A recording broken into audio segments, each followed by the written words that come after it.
Hello, beautiful people of the internet. How are you doing today? My name is Jackie and welcome back to my YouTube channel. Today's video is going to be another writing video, and in this video I'm going to work on line edits for my historical mystery manuscript nicknamed Project Dagger. For those of you who are new here, Project Dagger is a murder mystery set in the 1930s in London, and it is greatly inspired by Agatha Christie and the so-called golden age of mysteries. In today's video, I thought you could just line edit with me, seeing my process and some words or phrases that I am on the lookout for and you might want to look out for in your manuscript as well. Of course, I'm not going to spoil my book for you, so I might pull some examples from the manuscript, but I will make sure they are not giving away the plot, and honestly, I might just replace character names with he or she so as not to tell you their names at this early point in the process. One of the first things to be on the lookout for is adverbs, and this includes words like, say for instance, slowly, but it also includes things like only, just, really, and very. So these words, some people think that you really shouldn't use adverbs at all and think that you should have a more Spartan writing style. Personally, I don't have a problem with adverbs, but I think with adverbs, you need to look at the sentence and think, okay, is this adverb adding something to the sentence? Because, for instance, with the word very, you could just, instead of saying she was very happy, say she was ecstatic. And therefore you're saying in one word what you were trying to say in two and just being more specific. I've already gone through my manuscript and deleted a lot of instances of just, but there are some instances where I think just is adding something to the sentence. Like, for instance, if two characters were having a fight because the boyfriend was with somebody else, perhaps he might say, it was just a kiss. In that case, just is kind of pulling some weight in the sentence, because saying it was a kiss doesn't, in my mind, mean the same thing as it was just a kiss, because that is showing that the character is trying to minimize what happened. So just is adding something to the reader's interpretation of the sentence, in my opinion. And generally speaking, I am more willing to keep an adverb like just, really, or very if it is in dialogue, because I think realistically these are words that people use in their speech. So sometimes I will keep an adverb if it's in dialogue, just because I think it's more relevant to how people actually talk. Since I already deleted a lot of the justs, why don't we get started by looking at only. Here is a sentence in my manuscript. You've only lived in London 3 years. This is a line of dialogue, and I am going to keep the only here because the character, he is basically saying to her, oh, you've only lived in London for 3 years, basically saying you haven't lived in London for a long time. So I think I'm going to keep the only in that instance. Now here's an example of one that I might reword. Currently it says, when they left the restaurant, he turned to say goodnight, only for her to stand on her tiptoes and kiss him. It has the characters' names in that sentence, but I'm replacing it. So I feel like there's a way that I could reword this sentence to mean the same thing, but not be as many words. Currently, that sentence is 21 words long, and I feel like I can tighten it up a little bit. Instead, I could write, when they left the restaurant and he turned to say goodnight, she stood on her tiptoes and kissed him, which means the exact same thing and is only 19 words long, therefore saving me 2 words, which may not sound like a big deal, but that definitely adds up. I forgot to mention, by the way, okay, currently my draft is 89,595 words. So let's see how many I can cut out just in this video alone. Here's another sentence that I think I could tighten up. His bedroom was quiet, the only sounds the shift of the floorboards or the twittering of the birds in Green Park, 9 floors below. I think I could rephrase that just to say, his bedroom was quiet, save for the shift of the floorboards or the birds twittering in Green Park, 9 floors below.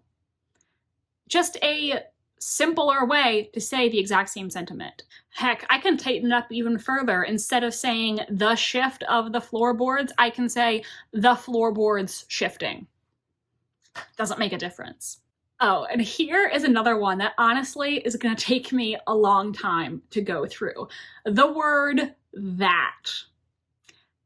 That sometimes changes the meaning of the sentence, and other times you can just delete it and it means exactly the same thing. So let's go to advanced search. I'm going to type in that and select whole word only. It appears 800 something times, but let's see if we can delete some. For example, I just found a part where a character says, I know that.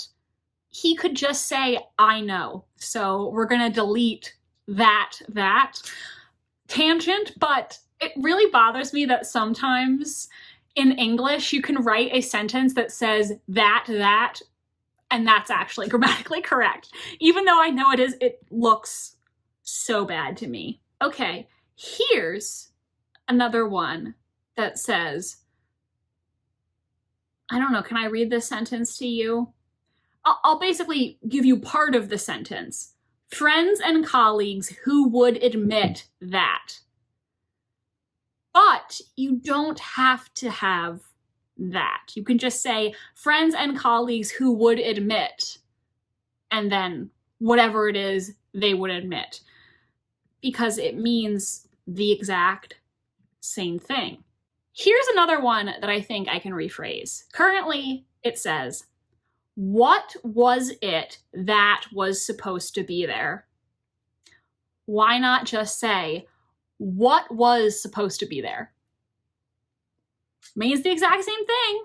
So let's delete 3 words. Oh, you can definitely delete a lot of that's. Of course, there are some instances where you want to keep that.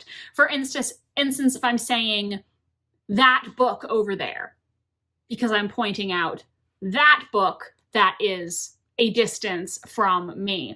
But things like, she said that she loved me. I made that up. She said she loved me means the exact same thing. So those are the instances where the that's can go. I could keep going on these that's, but honestly, just as I've been sitting here, I've deleted 19 of them. So now we're down to 89,558 words. Let's move on to our next category, filtering words.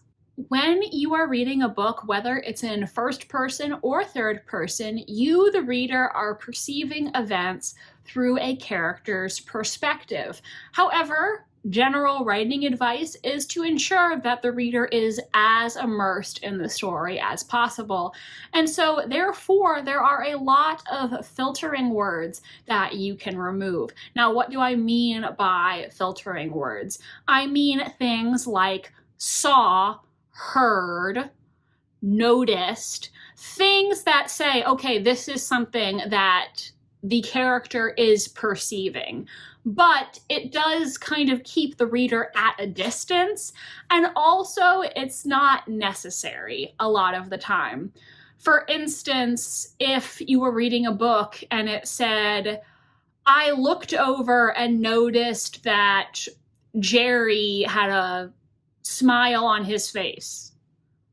Why do you need to say that I looked over and noticed? Because if this character is narrating the story, if it says that Jerry had a smile on his face, that's implying that the character looked over and noticed it. Because if they weren't looking over and noticing it, then it wouldn't be in the story. I just did a search for the word noticed, and I only used the word noticed 22 times, which in an 89,000 word manuscript, I honestly don't think is terrible. And some of them, I do think they are necessary based on the context, but here's one that I'm going to delete. It says, she noticed the obvious hesitation in his face. Why not just say, there was obvious hesitation? So we can delete that one. It's filtering. This one I think is necessary because the character is wondering if another character had noticed something. So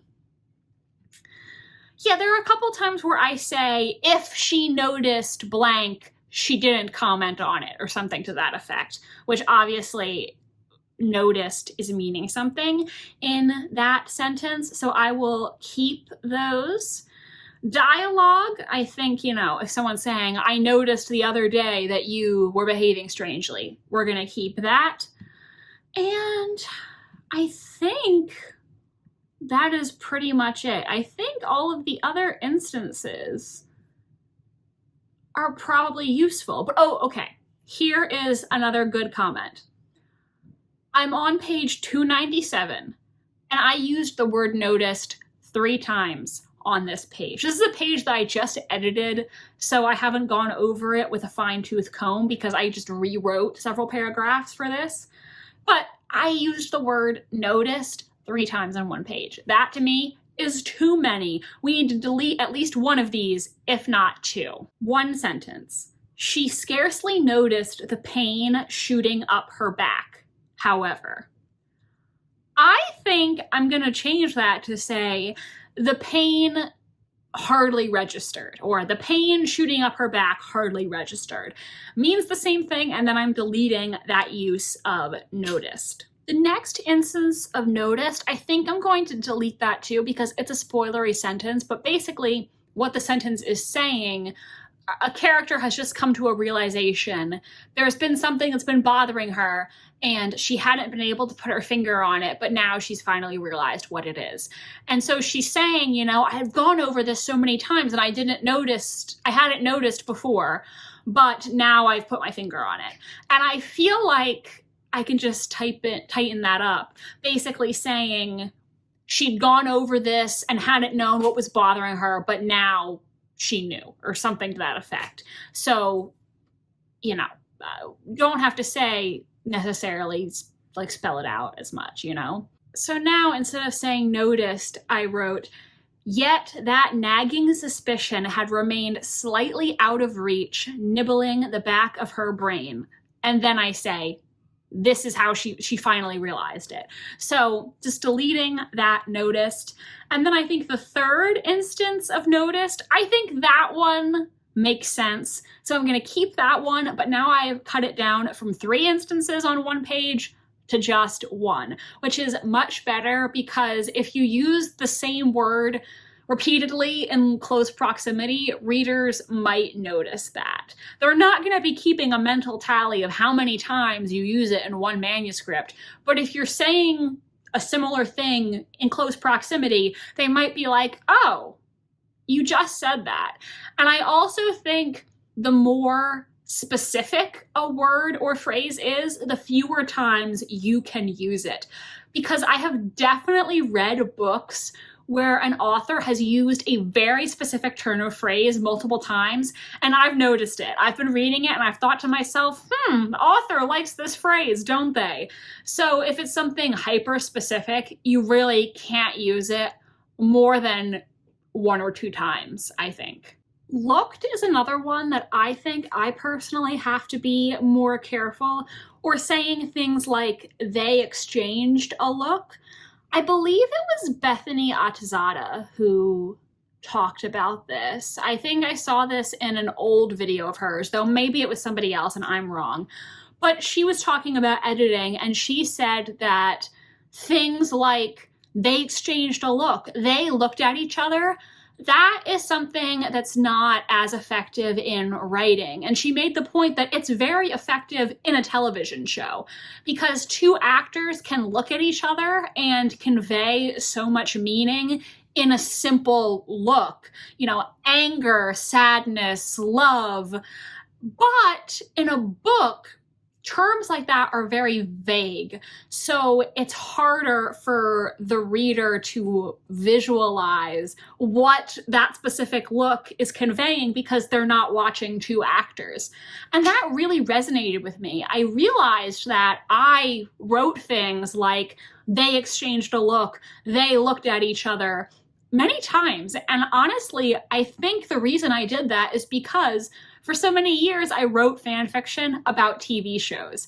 So my assumption is that I probably got into the habit of doing this because I would be writing fan fiction for my favorite TV shows, and I would be visualizing the actors who played my favorite ship in my mind. And so I would say things like, they exchanged a look, knowing in my head what that look they exchanged would look like, imagining the people who played these characters. And so I think that's a fan fiction writing hobby that I have carried over because it's something that's very effective in a visual medium, not as effective in a book. So this really resonated with me as a tip, and I think it's something I can improve on. Also, like I said, there were instances where I said, she looked over and blah, blah, blah. But if this is the character who's narrating the story, don't need to say that she looked this way or that way, because if she wasn't looking, we wouldn't be getting a description of it. When everything is filtered through one character's perspective, this is kind of redundant, because if your narrator wasn't looking, then we wouldn't be seeing it, because we're seeing things through their perspective. And here is something else. I just noticed as I'm looking for the word looked, that in an earlier chapter, there's this one character in my book who he has this little tiny pencil that he just loves. He loves to use his pencil. And in an early chapter, I say the pencil looked comically small between his fingers. Here, I've said the same thing a second time, and I totally did not notice that when I was reading, but now I can see that I repeated that sentiment. So I'm going to delete the second reference to it because I already said the exact same thing before without meaning to. And next, let's talk about body language and body parts. I have mentioned many times that I do quite love the Emotion Thesaurus, a writer's guide to character expression. I saw people on AuthorTube recommend this, and they inspired me to get a copy because I find that sometimes I repeat a lot of the same body language descriptors or indicators, and so it helps me think of new ways to convey the same emotion. And sometimes I also think, okay, do I really need a physical action here at all? One in particular that I try to be mindful of is eyebrows, because I watched an Alexa Dunn video. I think it was her video on fan fiction writing habits to break, and she said that for some reason people who used to write fan fiction love to talk about characters' eyebrows. As I mentioned earlier in this video, I used to write fan fiction, and I definitely am guilty of the eyebrow raising, quirking an eyebrow, brows lowering with anger. I don't know why exactly this is a thing. I don't know why fan fiction writers love to talk about eyebrows. I do feel like after watching myself in these videos, I do think I kind of have expressive eyebrows. I mean, look at how they're moving up and down just right now as I'm talking. Like, I can lower mine, or can I bring them together? Not really, but I can definitely raise them and lower them. And I just see them sometimes when I'm watching these back move up and down as I'm speaking without me doing it on purpose. So maybe I love the eyebrows because I just somehow, like, deep in my subconscious know that I have expressive eyebrows. I don't know. But if this is a common fan fiction writing habit, I think it is good to be mindful of it. So do I dare look to see how many times I said eyebrow? Okay, actually not as bad as I thought. 15. That's not terrible. honestly. I'm okay with that. But let's look at these 15 eyebrow references. Here is one. The dig raised her eyebrow, so they didn't like him. That was interesting. Why can't I just delete the dig raised her eyebrow and say, so they didn't like him? That was interesting. Like, just have her internal observation without the eyebrow raising. I think we can get rid of that. So now we're down to 14 eyebrow references. That's good. This one, another reference to eyebrow raising. I think I'll keep that one. There's one instance where I describe a character as quirking an eyebrow, and honestly, I don't know why I put that in there. I feel like it's not necessary. I'm gonna delete that because I just feel like it's kind of a weird descriptor for that particular moment. And here's another instance where I did the same thing, where I comment on the same character raising her eyebrow, and then she makes an internal observation. So I feel like we can just delete the eyebrow raising, but keep the observation that prompted the eyebrow raising in the first place. Wow, look at me, down to 12 eyebrows. Go me. I'm also gonna delete this one because I say his eyebrow rose and then a line of dialogue. I think I'm just gonna delete that and add a dialogue tag. So now I only have 11 eyebrow references. However, let me count. 1, 2, 3, 4, 5, 6, 7, 8, 9 out of the 11 use the word raised. Raised an eyebrow. So I think some of those are going to be exchanged for synonyms so that I'm not always describing it as raising an eyebrow. Just come up with a different word. All right, everyone. So I think that is enough for today. We are now down to 89,457 words just by looking for the words and phrases that I mentioned. And I definitely can keep going, deleting the that's, but I would have been here all day if I went through the entire manuscript. So I hope that this video was informative. Do let me know if you liked this. If you're still here watching and you want to support me, why don't you comment? What can I have you comment? Just a smiley emoji, because smile is another one of my words that I need to look up. So give me a smiley emoji if you're still here watching. If you enjoyed this video, please do give it a big thumbs up and subscribe to my channel if you want to see more from me. I post new videos every Wednesday and Sunday. My social media links are down below if you want to follow me on Tumblr, Instagram, or be my friend on Goodreads. Thank you so much for watching, and I hope you have an exciting rest of your day. Bye, and I'll see you next time.